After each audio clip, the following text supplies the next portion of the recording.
Hello, I'm Anna Raimondi, coming to you from the Angel Cooperative in Ridgefield, Connecticut. Welcome to this episode of Talking to the Dead in Suburbia. Today, our guest is Kelvin Young. Kelvin is a community health worker, a certified sound healer, a recovery coach, recovery support specialist, Mhm. and founding member of tell me if I'm saying this wrong, Toiva?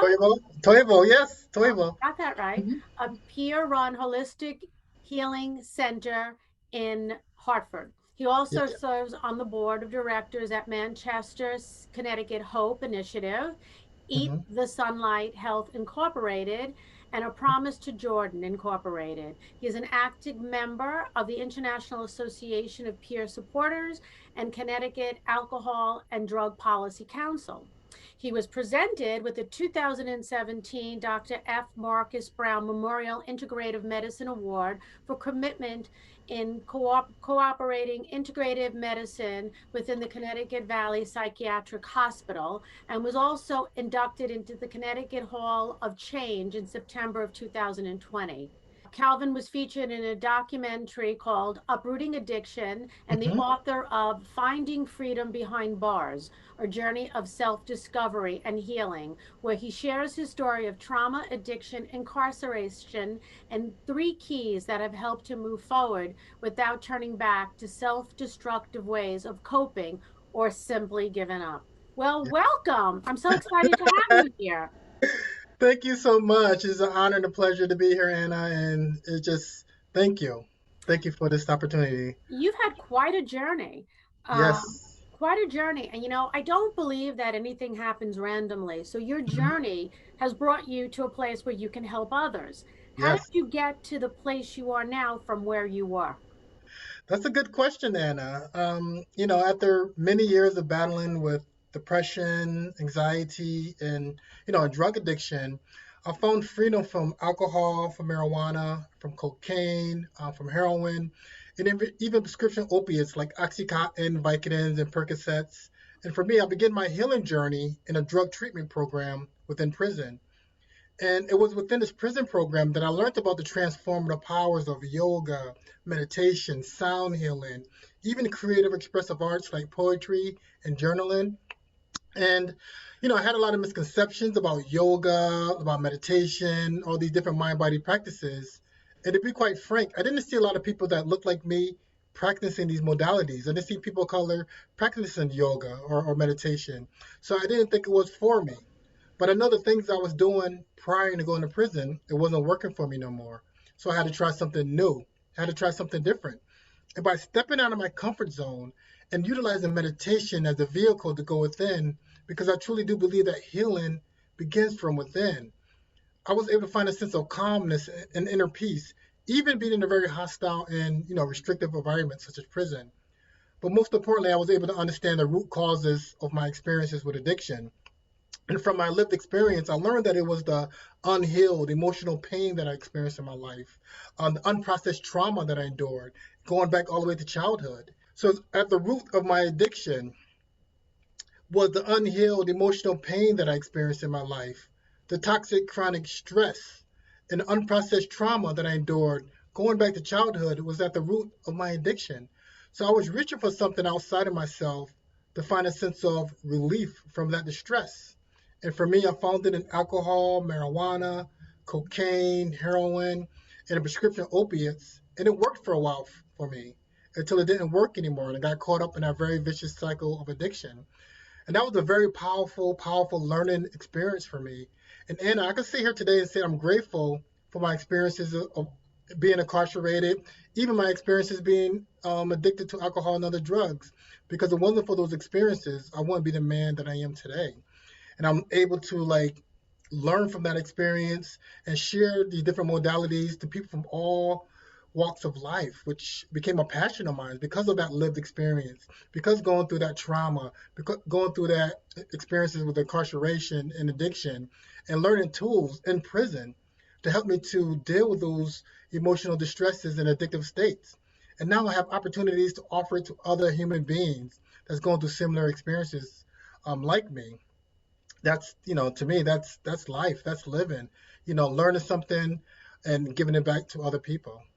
So, through the meditation and through some of the other things you've learned in prison, has it increased your spirituality? Absolutely. For me, like meditation is a great way to connect with the divine. And it was a great practice for me to kind of like really go within, and really connect to the true essence of who I am. And, having the opportunity to be in prison and learn about meditation allowed me to um, just really unpack everything that I was holding within inside of myself. I didn't realize, and it was being a barrier to that spiritual connection that I have within me.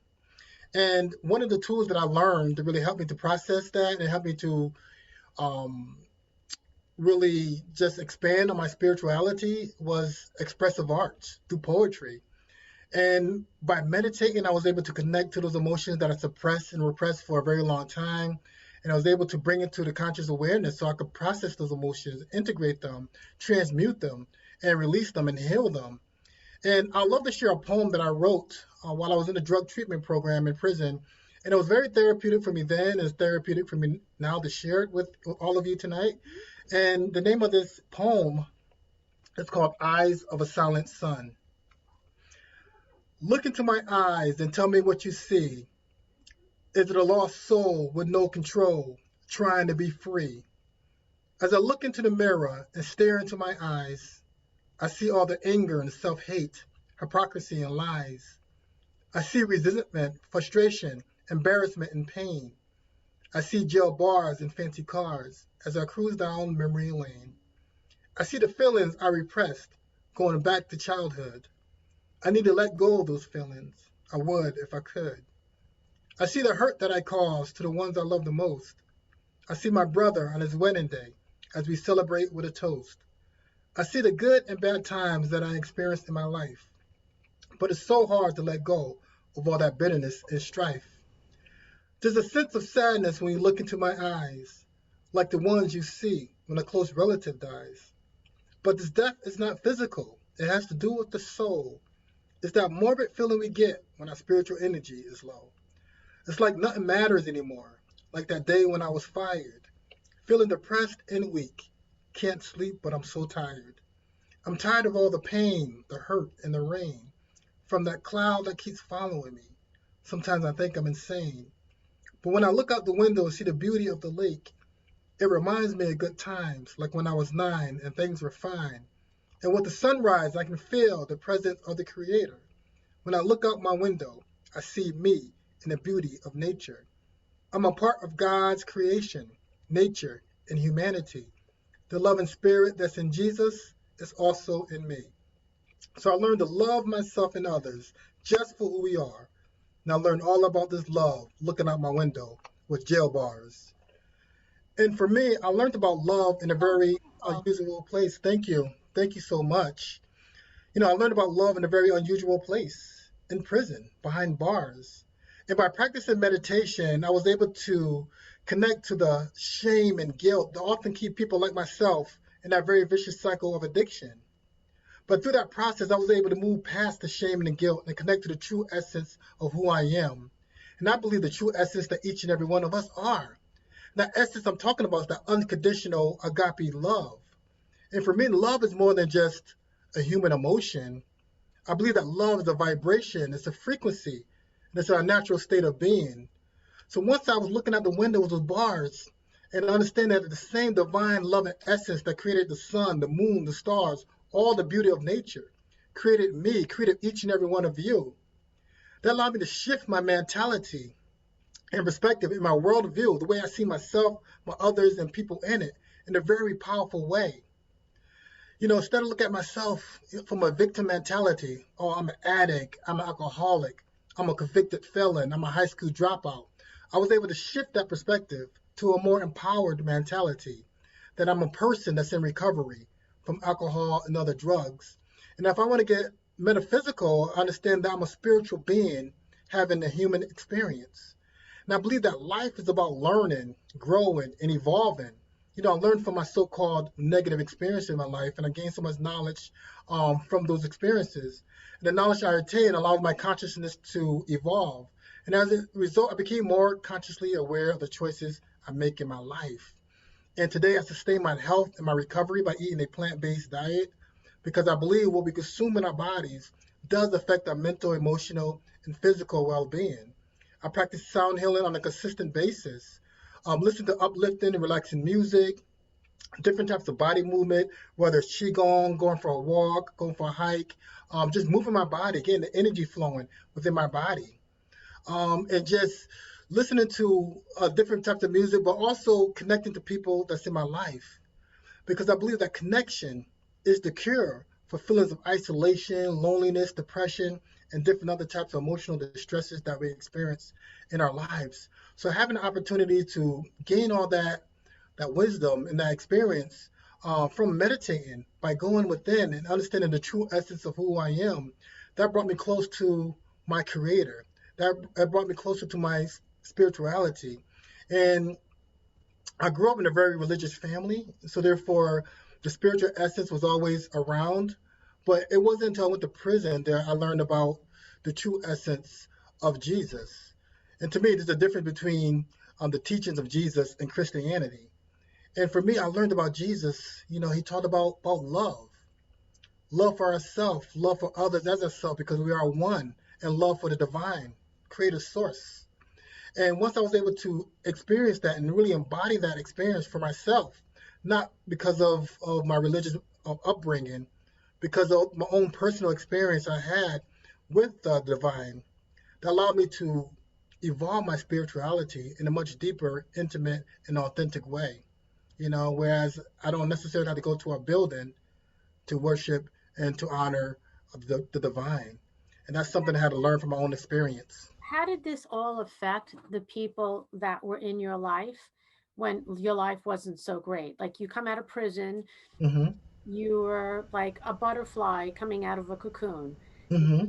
You're this new version of you. How Mm-hmm. did they accept that? It was a challenge at first because, being in prison, I had this desire to live a life without the use of alcohol and other drugs, just to shift, and my shift, my evolution was gradual, but being in prison, about to be released from prison, I had a desire to, live a different life. And it was exciting, but it was also nerve-wracking for me as well too, because was a lifestyle that I lived pretty much, you know, over half my life, at that time, and I developed relationships and connection with people, including my brothers. I have four older brothers, and three of them, how we bonded, how we connected, through alcohol, through drugs. This is how we connected, if that makes sense. And even with my close friends, that I knew for 20 plus years, this is how we bonded. So therefore, coming out and really developing a different relationship with them was very like nerve wracking. And if I was filled with anxiety just thinking about that, but I had the desire, and I didn't want to turn back from that desire. And I had to learn to love a lot of people from a distance, including my own family. And it was awkward at first going in certain places, doing certain things, but the way I wanted to live my life and the way they were living their life was two different paths. And no judgment on their path, but for me, I knew the path that I needed to go in my life, and I had to stick with it. And it was awkward at first, but I learned to respect their choice, and they would learn to respect my choice. And that's what it boils down to me for me. It was respect for our lives, and the life that we choose to live. And sometimes it takes courage to step out and Hmm. say, this is my change, this is who I need to be. But Yeah. supported by God, it, it, Mhm. it always tends to work out. Do you also have a child? Yes, I have a daughter, Tatiana, and she was my inspiration for me to find the inner motivation within myself to make the necessary changes I needed to make in my life.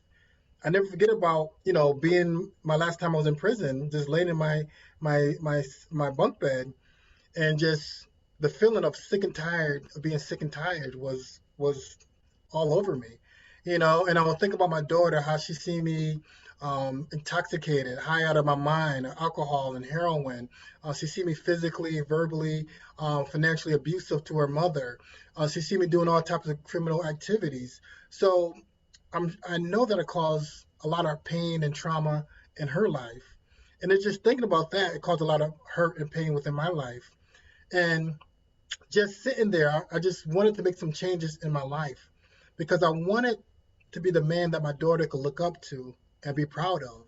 And that inspired me to take advantage of all the program that was available while I was in prison. And the drug treatment program really helped me the most and really helped me to change my life. But she was that source of inspiration for me to find that motivation. And to this day, we have a better relationship now, a better connection now. And I never forget the first time, coming out of prison, just making all the necessary changes, how she said that she was proud of me. Wow. That in itself is success Right. to me. Yep. It's beautiful. How do you use sound healing in your work, and what does it do for people, and what does it do for you? Yeah, sound healing is just really. I remember when I first got out of prison, and even in prison, I listened to headphones, and we had like relaxing sounds, ambient sounds, sounds from the metal bowls, and different things like that. But when I was released from prison, my daughter's mother, she took me to a live sound healing session. And oh my goodness, it was just phenomenal. Just experiencing the gong, the crystal singing bowls, the Himalayan bowls, the drum, all those different healing tools. It brought me to another place of just inner peace. And the one word, or maybe two words that I can describe that I felt after that session was unconditional love. I feel like I was one with all that is. And I fell in love with that experience right there and then. And that's why I really wanted to dive deep and to learn about sound healing. Do you play all of those instruments? Yes, yes. I play, during my sound healing sessions, I utilize the crystal singing bowls, which is made out of quartz crystals, Mhm. the different metal bowls from Nepal. I use the ocean drum, the gong, um, the hand drum, the tingshaws, the different rattles, and different other healing tools to help us to activate and stimulate the parasympathetic nervous system, also known as the relaxation response, to help us to calm our minds, to relax our bodies, to feel our emotions, and to nourish our souls. And the meditative sounds produced from these healing instruments, it promotes healing from chronic stress, muscle tension, physical pain that we may feel in our bodies, feelings of anxiety, depression, post-traumatic stress, any sleep issues, and different other stress-related chronic health conditions that we experience in our lives. And how sound healing works is through the process of entrainment. When we're entrained with the sounds and the vibrations and frequencies from those different healing tools, it takes us from the waking state, in scientific term is known as the brainwave of beta, and it takes us from the awakened state of beta down to an alpha state, which is a relaxed state. And some people go deeper into a more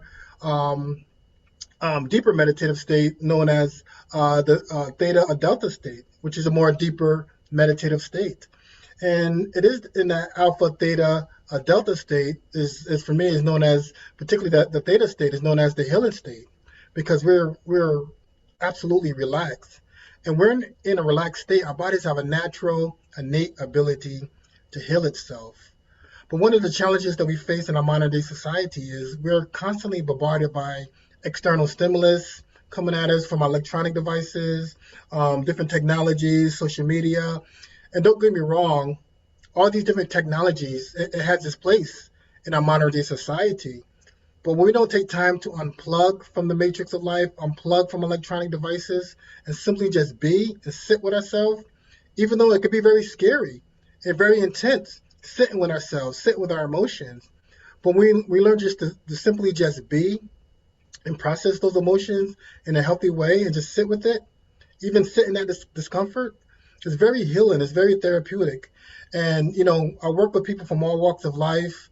Have opportunities to work with people that's incarcerated, where, now I'm able to go through the front doors in the prison instead of through the back doors and shackles, which is great. And I'm able to introduce people while they're in prison about how to calm themselves, how to relieve stress, and how to connect to their inner essence. I work in addiction treatment center. I work with mental health centers as well too. Different yoga studios, wellness centers, different people from all walks of life. Because I believe that living in this life, we experiencing some type of emotional distress or some type of addictive states. I think it's part of the human experience. But we have different modalities that we can deal with that help us to bring us back home, back into homeostasis, back into balance, is very helpful for our overall health and well-being. And sound healing is one of those modalities that can help us to do that. It really touches us in a very holistic way, meaning mentally, emotionally, spiritually, as well as physically. How do you address the stigma about mental health and addiction issues in this country? I talk about it. I talk about my own personal experience, and usually by sharing my experience, it gives people permission to do the same. Let people know that they're not alone. And to me, I believe that addiction is a human experience, not a human identity, because behind the so-called addict, behind the so-called alcoholic, is a human being that experienced a significant amount of trauma, emotional distress, and toxic chronic stress are just looking for a sense of relief from that distress. And we live in a culture and a society that conditions us to reach for something outside of ourselves when we're dealing with any type of pain, whether it's a physical pain or emotional pain. As a kid growing up, if I ever had a toothache or a headache, I was conditioned to reach for aspirin and Tylenol and whatever, things like that. And for me, I use a physical painkiller such as Oxycontin, Vicodins, and Percocets to deal with an emotional pain. And like I said, it worked for a while until it didn't work, and I got caught up in that very vicious cycle of addiction. But I wasn't able to see that very vicious cycle that I was in. But the people that truly cared about me, my friends, my family, the people that had my best interest at heart, they was able to see that very vicious cycle that I was in. So when I talk to people about these experiences with mental health challenges and addiction issues that I have, that's how we normalize our human experience and humanize different things that we go through in our life by speaking about it, taking away the stigma associated with it, because these are human experiences that we have, and it's okay to seek support. One of the things that I see with COVID-19, which is a physical and mental health crisis, but it's also economic crisis as well too. Many people lost their jobs, lost their businesses. I know friends that lost their yoga studios. Unemployment rate is high right now. The suicide rate is high right now. The addiction rate is high right now. Domestic violence rates is high right now. Child abuse rates are high right now. All that tells me that a lot of people are dealing with some very intense emotions and don't have healthy outlets to release those emotions. And having like conversations about how we're feeling, what's going on with ourselves, having check in with ourselves and see what's going on with ourselves emotionally, internally, with our thought process, with the sensations within our bodies. I found that more people are having these conversations now, and more people are open to seeking clinical support, from a therapist, from a counselor, So I believe that we're working in the right direction of really destigmatizing some of the mental health challenges that we face in our lives, and really destigmatizing getting support when needed, because a lot of us are dealing with some very intense times right now. And knowing that it's okay to not be okay, but it's also okay to seek support when needed. Just like if, Important. you It's know, not weakness to get. right, It's just, I mean, it's courage to seek support, and it's work. You know, right, for so long, people thought, oh, if I do that, I'm weak because I can't fix myself.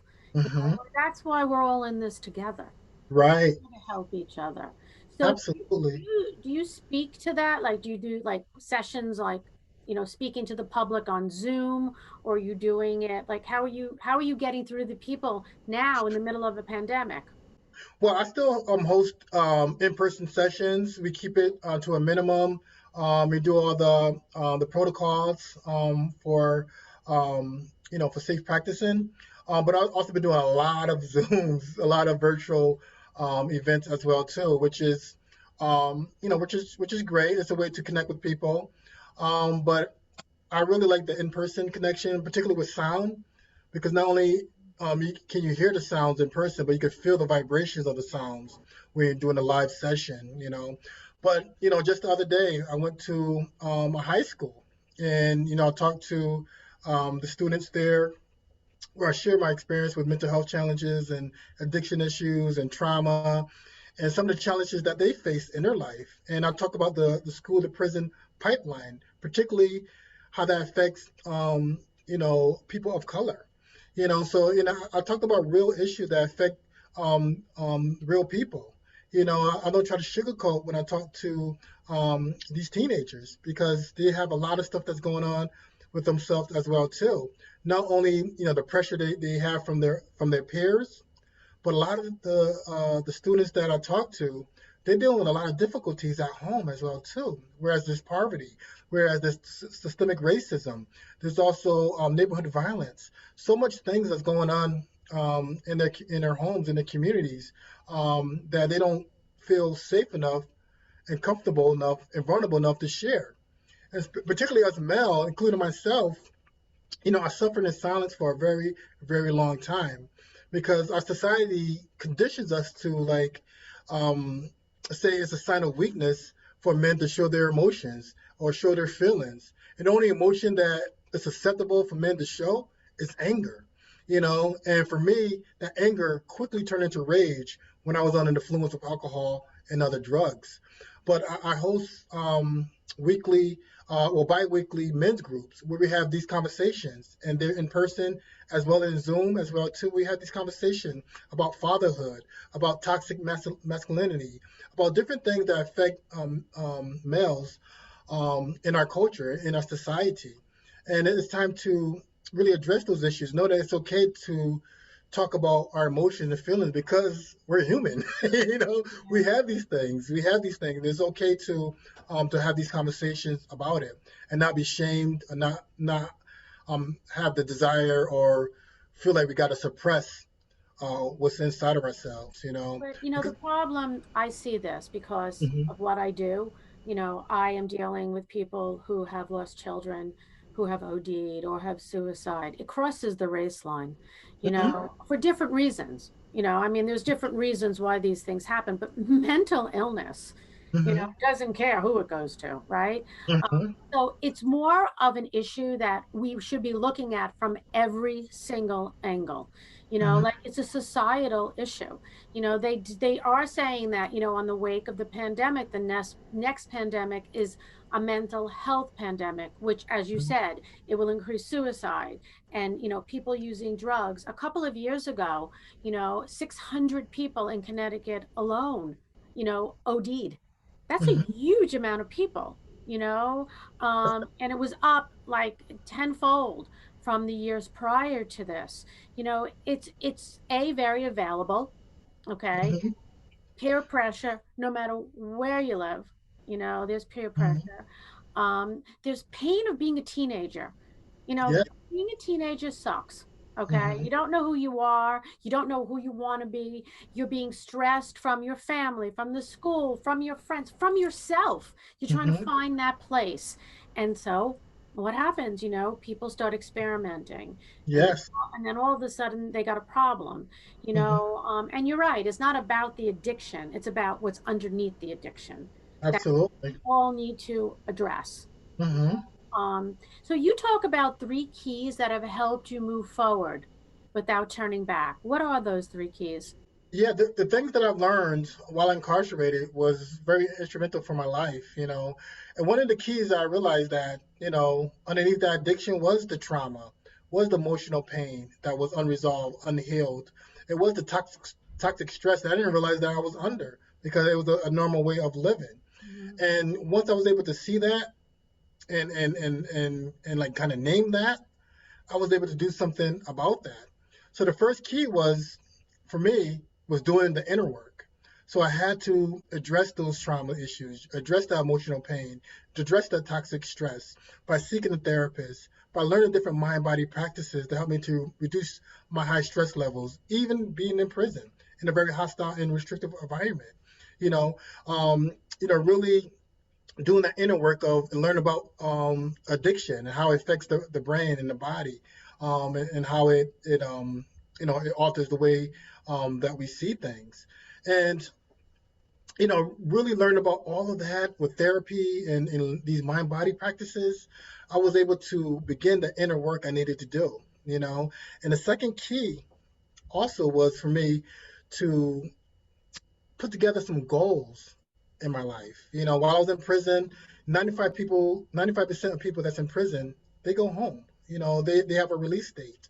So I had a release date. So I had an opportunity to prepare myself while I was in prison. So writing down some goals, what I want to do with my life. I was doing the inner work, I was doing the inner changing, but okay, now how do I put this inner change and put it into practice in my life by putting together some goals, in a plan of action.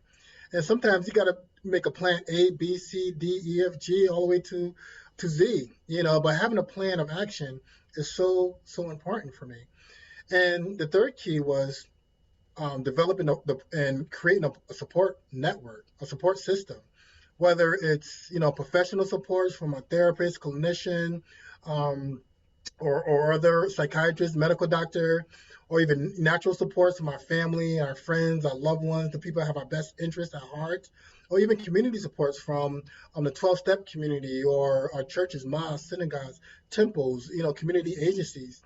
Whatever it is, we need that support because we're social beings. We thrive in community. We thrive in connection, and we can't do this alone. Regardless of our experiences in life, we can't do this alone. So we need each other. So creating a support network, a team to really help us to achieve our goals, help us to, do the inner healing that we need to do in our lives so we can move forward and reach our full potential, whatever that may mean for us.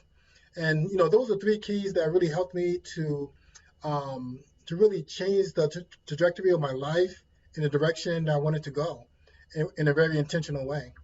Well, you did a great job and you're helping so many people. So, what's next for you? Do you have plans about what you're going to be doing when this pandemic is over? I feel like I'm going to be doing the same thing. Is just really, just giving people permission to be human. Whatever that means for an individual. Know that it's okay to have these experiences in our life.